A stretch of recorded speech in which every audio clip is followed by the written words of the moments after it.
Kaloka. Nahanap na kaya? Kimi, bet ang mahabang boylet. Say mo, Paulo. I'm overheated,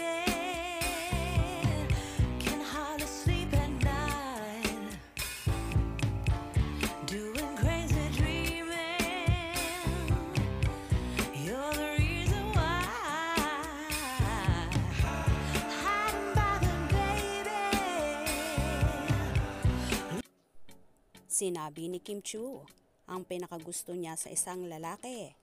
Sa isang episode ng It's Showtime, una niyang sinabi ay lalaking matigas ang paninindigan.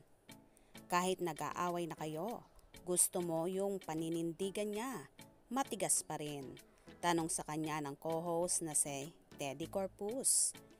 Say naman ni Kim, ay oo nga no, mahirap pala yon. Kaya naman binago ng actress ang kanyang sagot. Saad niya, ang gusto ko, mahaba na lang yung pasensya.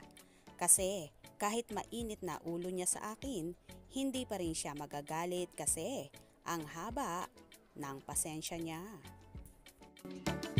Ayan. Ikaw, Kimi, anong gusto mo? Yan. A, B, or C? Ang gusto ko yung matigas ang paninindigan. Kahit nag-aaway na kayo, gusto mo yung paninindigan niya matigas Ay, pa oo rin. nga, no? Mahirap yan. Oh, diba? Mahirap pala yun. O, ano nang gusto saan ka na mo? ngayon? Ang gusto ko, mahaba na lang yung pasensya. Kasi kahit mainit na ulo niya sa akin, hindi pa rin siya magagalit kasi ang haba ng pasensya. True. O diba, bongga. Tila nahanap na nga ni Kimi ang lalaking gustong-gusto niya ang ugali at mga katangian.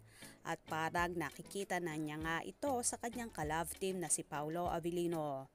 Sobrang haba nga kasi ng pasensya ni Paulo, nakitang-kita naman natin na kahit kung anong ginagawa ni Chinita Princess sa kanya ay okay lang sa aktor. Hindi siya nagagalit, bagkos, tumatawa lang.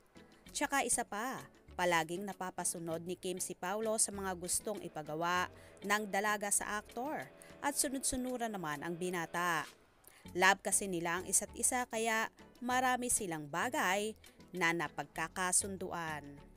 Anyway, umaasa naman ang kanilang mga tagahanga na sa totohanan na mauuwi ang Kim Pao at talagang minamanifest nila ito. Kaya abang-abang tayo sa mga maiinit na kaganapan, lalong higit sa magiging big announcement ng Kim Pao. Ano kaya ito? Kaya naman tumutok at wag na wag pahuhuli sa mga maiinit na kaganapan. Anong inyong magiging reaction sa bidyong ito? Comment below.